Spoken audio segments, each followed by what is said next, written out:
नमस्कार, India voice देख रहे हैं आप और मैं हूं आपके साथ शिवम दुबे। इंडिया वॉइस के खास कार्यक्रम खबर दिन भर में आप सबका स्वागत है। बुलेटिन की शुरुआत करेंगे।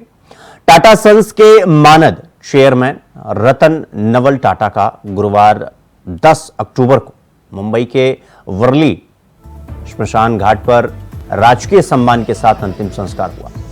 इससे पहले पार्थिव शरीर नरीमन पॉइंट स्थित national centre for performing arts NCPA के में अंतिम दर्शन के लिए रखा गया था। यहां से उनकी यात्रा वर्ली के शमशान घाट पहुंची।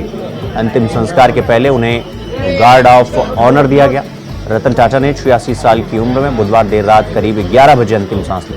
वो मुंबई के ब्रिच कैंडी अस्पताल की इंटेंसिव केयर यूनिट ICU में एडमिट थे और उम्र संबंधी बीमारियों से जूझ रहे थे। केंद्रीय गृह मंत्री अमित शाह, महाराष्ट्र के मुख्यमंत्री एकनाथ शिंदे, गुजरात के मुख्यमंत्री भूपेंद्र पटेल, मुकेश अंबानी और कुमार मंगलम बिरला समेत राजनीतिक, खेल और बिजनेस से जुड़ी कई हस्तियों ने रतन टाटा को श्रद्धांजलि दी। अमिताभ बच्चन ने लिखा कि एक युग का अंत हो गया।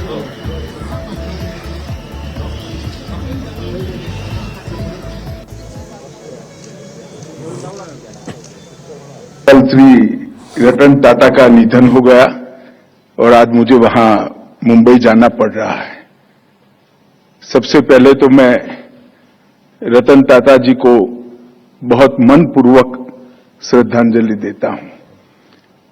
रतन टाटा जी, मेरा उनसे व्यक्तिगत भी गहरा परिचय रहा, परंतु न केवल भारतीय उद्योग जगत के, पूरे विश्व के एक सम्मानीय उद्योजक रहे। टाटा समूह का नेतृत्व करना ही अपने आप में एक बहुत बड़ी बात होती है। उनके निधन से देश को नुकसान हुआ। उनकी विचार, उनकी सुझाव, उनकी मार्गदर्शन निश्चित रूप में हम सभी लोगों के लिए, देश की जो नीति निर्धारक है, सामाजिक कार्यकर्ता है और जो व्यवसाय जगत की दुनिया है, निश्चित रूप में रतन टाटा जी की कमी हम सभी को खलेगी। वो सादगी और विनम्रता के प्रतीक थे। जब भी मैं उनको इनवाइट करता था राष्ट्रपति भवन में, during the course of banquets, जब फॉरेन डिग्निटरीज आते थे, तो उनको इतने प्रसिद्ध उद्योगपति होते हुए भी उनकी विनम्रता को मैंने देखा कि वो कभी ऐसा नहीं लगता था कि ये शायद हमारे देश के बड़े उद्योगपतियों में से। ऐसा लगता था कि एक राष्ट्रभक्त, एक साधारण व्यक्ति। लगता था कि रतन टाटा पूरे जीवन भर, हमारे जीवन भर, आने वाले जीवन में हमेशा रहेंगे। क्योंकि कुछ लोग, आप उनको हमेशा मिलते नहीं है, बट उनका एहसास देश के इंफ्रास्ट्रक्चर में नजर आता है, देश के चैरिटी इंस्टीट्यूशन में नजर आता है, देश के आबो हवा में नजर आता है, अच्छाई में नजर आता है। तो आज मैं कहूंगा कि देश ने अपना एक रत्न खो दिया है और उनका नाम था Ratan Tata. Well, on every occasion, Mr. Ratan Tata demonstrated simplicity, a very humane nature. I recall when he came home once in Mumbai for breakfast, we had only served a simple idli, vada, sambar and dosa, but he was so appreciative. I mean, he must be having the world's best cooks, but he was so appreciative of that simple breakfast. He was so kind to all of us in the family. He was so kind to the server who was serving the breakfast. And at the end of a very beautiful couple of hours that he had spent at home, when he was leaving, he asked my wife very sweetly, would you like to take a picture with me? आज का दिन बहुत ही दुख भरा है हम सब के लिए, पूरे देश के लिए। रतन जी ने जो कंट्रीब्यूशन दिया है, उनकी कंपनी टाटा, उनसे पहले से और उनके लीडरशिप में जो कंट्रीब्यूशन दिया है देश के लिए, वो अमूल्य है। इट्स प्राइसलेस एंड बहुत ही रेयर किस्म के इंसान, और हम सब उनको बेहद मिस करेंगे। तो वहीं समाजवादी पार्टी के संस्थापक और पूर्व रक्षा मंत्री मुलायम सिंह यादव की द्वितीय पुण्यतिथि उनके गांव सैफई में मनाई गई और उनके बेटे और सपा के राष्ट्रीय अध्यक्ष अखिलेश यादव और राष्ट्रीय महासचिव शिवपाल सिंह यादव मुलायम सिंह यादव की समाधि पर पुष्प अर्पित करने पहुंचे। इसके साथ साथ परिवार के और भी लोग समाधि पर पहुंचे और श्रद्धांजलि अर्पित की। वहीं अखिलेश यादव ने कहा कि जहां हम लोग आज नेताजी को याद कर रहे हैं, वहीं दूसरी दुखद खबर भी मिली है कि रतन टाटा भी हमारे बीच में नहीं रहे। एक ऐसे उद्योगपति जिन्होंने देश की अर्थव्यवस्था में बहुत बड़ा योगदान दिया है, उनसे व्यक्तिगत तौर पर भी मेरी कई बार मुलाकात हुई। उनकी सोच यही रही कि कारोबार करते समय उसूलों के साथ कोई समझौता नहीं करना चाहिए।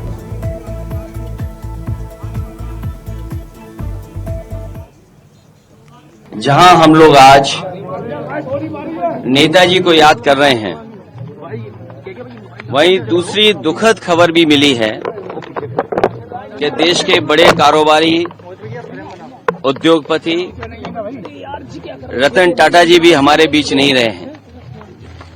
एक ऐसे उद्योगपति जिन्होंने अपना और उस समूह ने देश की अर्थव्यवस्था में बहुत बड़ा योगदान दिया है।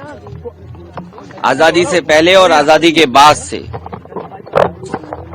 टाटा समूह ने बहुत बड़ा देश की आर्थिक स्थिति को सुधारने में और आर्थिक तरक्की के लिए बड़ा योगदान किया है। वहीं रतन टाटा जी से व्यक्तिगत रूप से भी हमारे कई बार मुलाकात हुई है। उनकी सोच और उनका विजन यही रहा है कि कारोबार करते समय असूलों के साथ कोई समझौता नहीं। उसूलों से कारोबार करने के लिए और अपने लाभ का समाज के कल्याण के लिए जिस तरीके से उन्होंने लाभ का पैसा लगाया है और लोगों का, आम लोगों का कल्याण कैसे हो, उस दिशा में एक उदाहरण पेश किया। ऐसे उद्योगपति को भी हम लोग याद करते हैं, रतन टाटा जी को। वहीं नेताजी इसी धरती से लड़ करके, इसी धरती से संघर्ष करके, नेताजी इसी धरती पर चोट खा करके धरती पुत्र के नाम से जाने गए और राजनीति के बड़े बड़े उतार चढ़ाव में नेताजी ने समाज को, राजनीति को हमेशा दिशा देने का काम किया। जो समाज में आर्थिक, सामाजिक, राजनीतिक चेतना थी, उसको जगाने के लिए और देश को समाजवादी विचारधारा से जोड़ करके चलने के लिए उन्होंने जो रास्ता दिखाया है, उसी रास्ते पर हम समाजवादी लोग आज चल रहे हैं। और आज के दिन जब नेताजी को हम लोग याद कर रहे हैं, तो संकल्प लेते हैं कि समाजवादी मूल्यों को और समाजवादी सिद्धांतों को और बढ़ा करके लोगों के जीवन में कैसे बदलाव आए। नेताजी ने पूरा जीवन अपना संघर्ष इसी में निकाल दिया कि नेताजी के साथ साथ उनके लोगों का भी जीवन बदले, समाज में नई दिशा में गैर बराबरी के खिलाफ, और जिन्हें कभी सम्मान समाज में नहीं मिला था, उनको सम्मान दिलाने के लिए नेताजी ने पूरा जीवन लगा दिया। वही हमारे अस्तित्व भी है और उन्हीं के रास्ते पे चल करके इस समाजवादी सिद्धांत को और मजबूत बनाने का काम हम लोग करेंगे। तो यहां पर रुकेंगे एक छोटे से ब्रेक के लिए। खबरों का सिलसिला जारी है, फौरन लौट रहा है। तो ब्रेक के बाद एक बार फिर आप सबका स्वागत है मेरे साथ। रुक करेंगे अगली खबर की ओर। प्रधानमंत्री नरेंद्र मोदी गुरुवार को 2 दिवसीय यात्रा पर लाओस पहुंचे। अपनी इस यात्रा के दौरान प्रधानमंत्री मोदी 21वें आसियान भारत और 19वें पूर्वी एशिया शिखर सम्मेलन में शिरकत करेंगे। प्रधानमंत्री मोदी के वियंतियाने पहुंचने पर लाओस के गृहमंत्री विलायवोंग बोदाखम ने उनका जोरदार स्वागत किया। इसके साथ ही प्रधानमंत्री मोदी को औपचारिक गार्ड ऑफ ऑनर भी दिया गया। प्रधानमंत्री मोदी ने इस दौरान कहा कि मेरा मानना है कि 21वीं सदी इंडिया और एशियन देशों की सदी है। आज जब दुनिया के कई हिस्सों में संघर्ष और तनाव की स्थिति है, भारत और एशियन की मित्रता, संवाद और सहयोग बहुत महत्वपूर्ण है।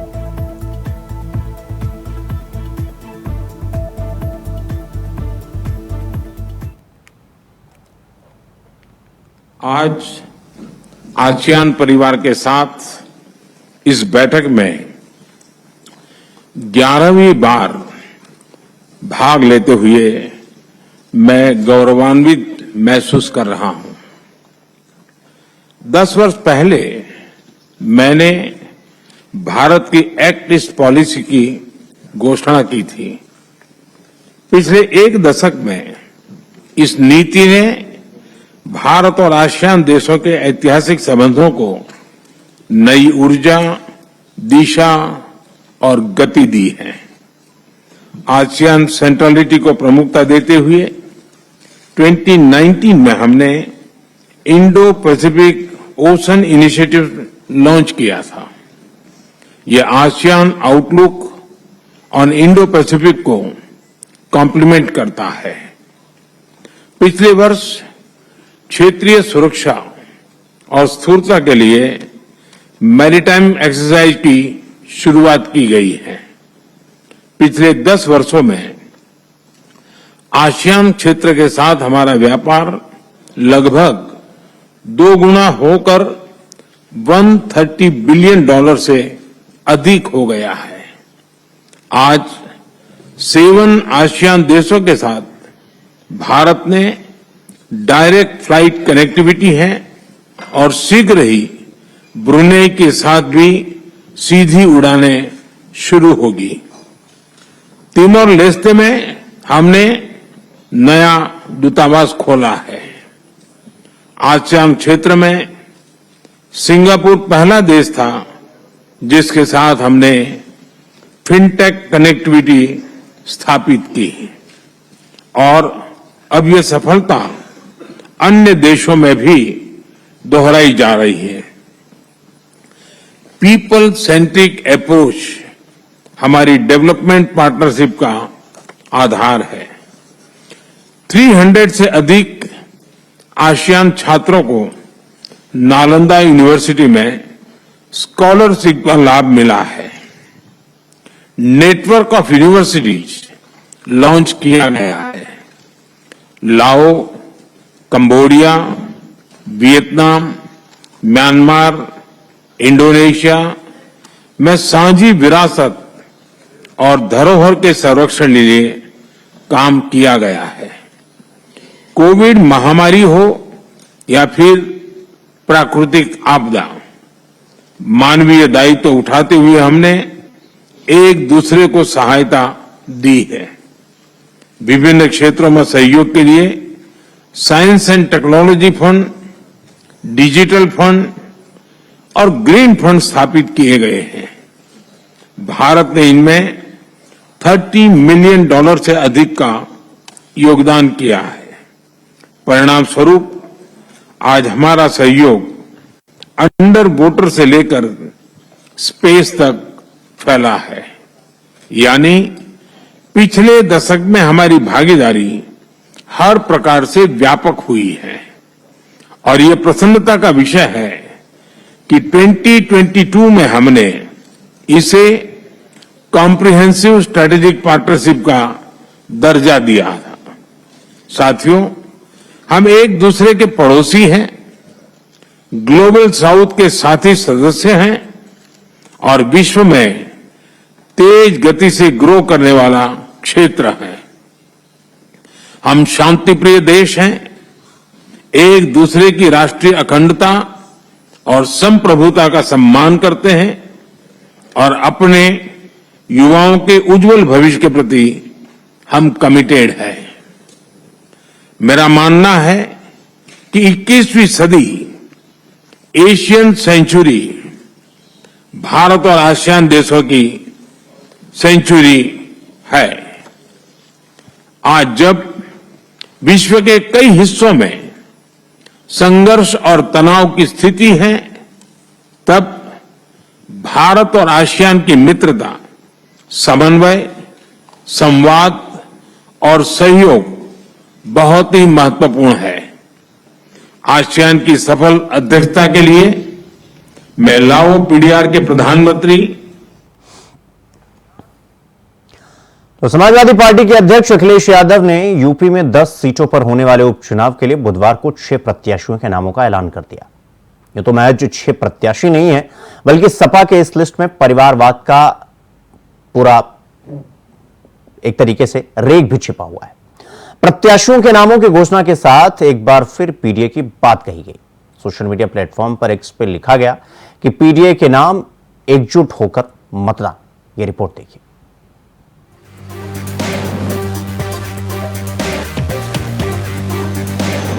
समाजवाद या फिर परिवारवाद, आखिर सपा पार्टी को क्या बोला जाए? जनता के मन में यही सवाल है, क्योंकि सपा की जो लिस्ट उपचुनाव को लेकर सामने आई है, उसे देखकर तो ऐसा ही लगता है। जी हाँ, डंके की चोट पर समाजवादी पार्टी में परिवारवाद दिख रहा है। अब पीडीए का नया फॉर्मूला भी सामने आ गया है। पीडीए का मतलब फैमिली डेवलपमेंट अथॉरिटी। ये हम नहीं कह रहे, ये बीजेपी का कहना है। वो कहते हैं ना, सच्चाई को साक्ष्य की जरूरत नहीं होती। कुछ ऐसा ही सपा के लिस्ट में 6 में से 5 टिकट में परिवारवाद पर कुर्बान दिखाई देती है। ऊपर से सपा के प्रदेश अध्यक्ष श्यामलाल पाल का विवादित बयान भी सामने आ गया। जी हाँ, जब महोदय से पूछा गया कि समाज का कल्याण करने की बजाय पार्टी परिवार का कल्याण करने में क्यों लगी है, सपा प्रदेश अध्यक्ष साहब ने ऊपर से उल्टे ही ज्ञान दे दिया। बोले तो बोले, ऐसा बोले कि पीएम मोदी और सीएम योगी के परिवार पर ही तंज कस दिया। श्यामलाल पाल ने तंज कसते हुए कहा कि जिनका परिवार ही नहीं, वो क्या करेंगे परिवारवाद? परिवार ना तो योगी के पास और ना ही मोदी के पास। जिसके पास परिवार नहीं है, वो परिवार की हाल नहीं जान सकता है। मुख्यमंत्री जी की भी वही हाल है और माननीय प्रधानमंत्री जी की भी हाल है। इस समय पूरे प्रदेश के परिवार के लोग पीड़ित और दुखी हैं। नौजवानों को नौकरी का सबसे बड़ा सवाल है। इस देश की महिलाएं, प्रदेश की महिलाएं सुरक्षित नहीं है, सबसे बड़ा सवाल है। पेपर लीक, नौजवानों का, नौकरियों का ये बहुत बड़ा मुद्दा है। इन सब मुद्दों को लेकर के यही लोग एक विधानसभा की जोरदार आवाज बनेंगे और आने वाले 2027 के विधानसभा के चुनाव में जनता इन्हें सबक सिखाएगी। आपको बता दें कि उत्तर प्रदेश की 10 विधानसभा सीटों पर उपचुनाव होना है। उपचुनाव को लेकर यूपी की सियासत गर्म है। अखिलेश यादव ने सबसे पहले 6 सीटों पर सपा प्रत्याशियों के नाम का ऐलान कर सियासी बवाल मचा दिया, क्योंकि कांग्रेस टकटकी लगाए गठबंधन के धर्म का इंतजार कर रही थी, मगर अखिलेश ने किनारे कर दिया। बीजेपी ने अखिलेश यादव पर परिवारवाद के ठप्पे का आरोप चस्पा किया है। बीजेपी के प्रदेश महामंत्री सुभाष यदुवंश ने पीडीए का मतलब परिवारवाद डेवलपमेंट अथॉरिटी बताया। उन्होंने कहा कि सफाई की तीसरी पीढ़ी के लिए कार्यकर्ता गुलाम हैं, दरी बिछाएंगे। आपको बता दें कि अखिलेश यादव के इस्तीफे से खाली विधानसभा सीट करहल पर मुलायम सिंह यादव के परिवार के तेज प्रताप यादव को प्रत्याशी बनाया गया है। वहीं मिल्कीपुर से सांसद अवधेश प्रसाद के बेटे अजीत प्रसाद, कटिहारी से सांसद लालजी वर्मा की पत्नी शोभावती वर्मा, सीसामऊ से पूर्व विधायक इरफान सोलंकी की पत्नी नसीम सोलंकी, माझवा से पूर्व सांसद रमेश बिंद की बेटी ज्योति बिंद को टिकट दिया गया है। ऐसे में बड़ा सवाल कि क्या सपा की सूची में पीडीए का मतलब परिवारवाद? सवाल तो ये भी उठ रहे हैं कि क्या सपा की इस लिस्ट के बाद कांग्रेस अभी भी गठबंधन निभाने के लिए तैयार होगी? सपा की तरफ से धड़ाधड़ लिस्ट जारी हो रही है, वहीं कांग्रेस में चल रही हरियाणा की हार पर अब खामोशी छाई हुई है। Bureau report, India voice, Lucknow.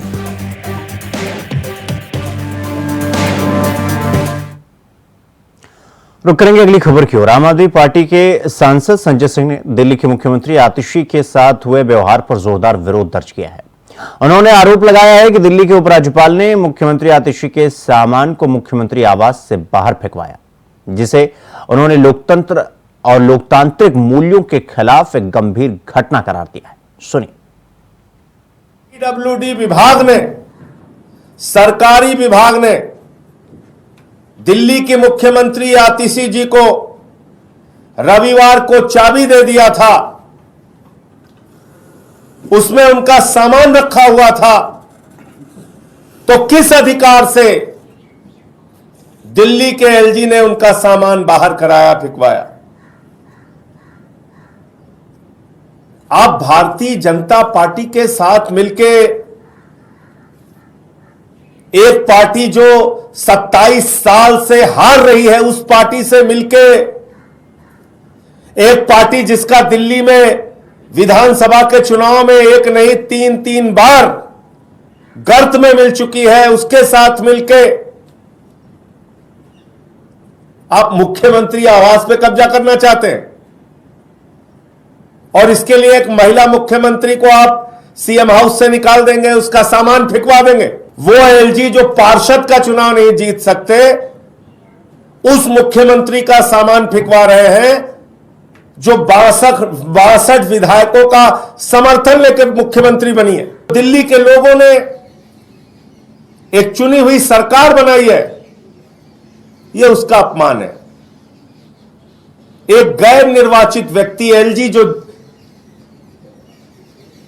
Bharat के प्रधानमंत्री और अमित शाह के द्वारा दिल्ली में सिर्फ इसलिए बैठाए गए हैं कि दिल्ली का काम रोकना है,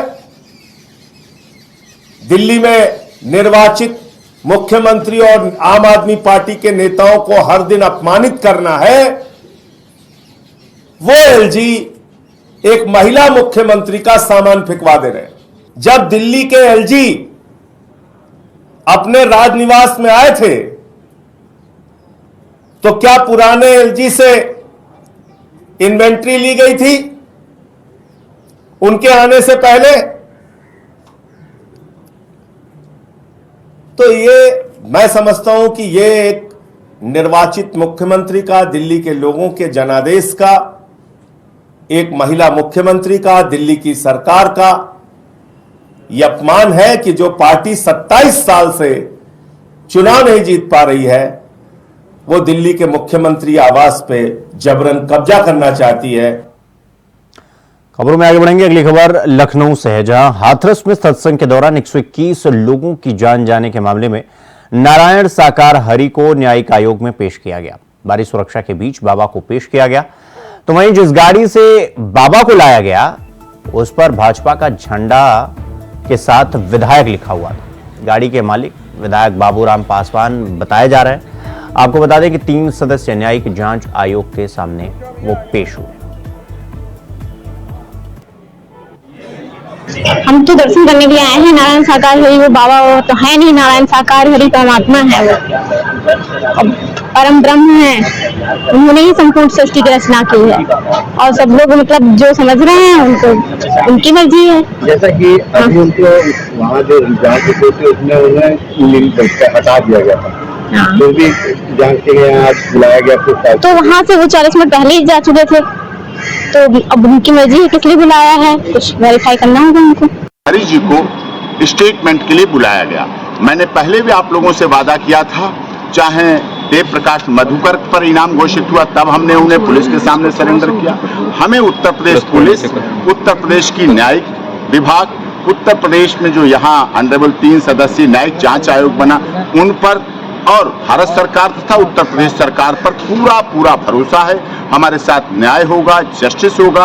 ये आए हुए हैं, संबंध था तो इसलिए हम लोग आए हुए हैं और उनका जो भी स्टेटमेंट, जो भी उनसे पूछा जाएगा, जो भी जानकारी की जाएगी उसे बताएंगे। हम लोग भी चाहते हैं, माननीय न्यायिक आयोग भी चाहता है, भारत सरकार भी चाहती है और इसीलिए हम भारत सरकार का भी धन्यवाद करते हैं, उत्तर प्रदेश की माननीय सरकार का भी धन्यवाद करते हैं कि उन्होंने हमें राहत सामग्री, राहत सहायता राशि के 2-2 लाख रुपए दिए और उत्तर प्रदेश के मुख्य विपक्षी दल जिसे कहते हैं समाजवादी पार्टी अखिलेश यादव ने सभी मृतकों के परिवार को 1-1 लाख रुपए की अनुग्रह सहायता राशि उपलब्ध कराई। हम उनका भी धन्यवाद करते हैं। हम भी चाहते हैं ऐसा मैकेनिज्म बने इस आयोग के द्वारा, क्योंकि धर्म हमारे रगों रगों में है, खून के कतरे में धर्म है, मानव धर्म, और मानव धर्म की स्थापना और मानव धर्म को बढ़ाने के लिए ही नारायण साकार हरि जी ने मानव मंगल मिलन सद्भावना समागम के माध्यम से ये सारे आयोजन करते रहे हैं हर महीने के प्रथम मंगलवार को। लेकिन ये घटना हुई, ये साजिश था,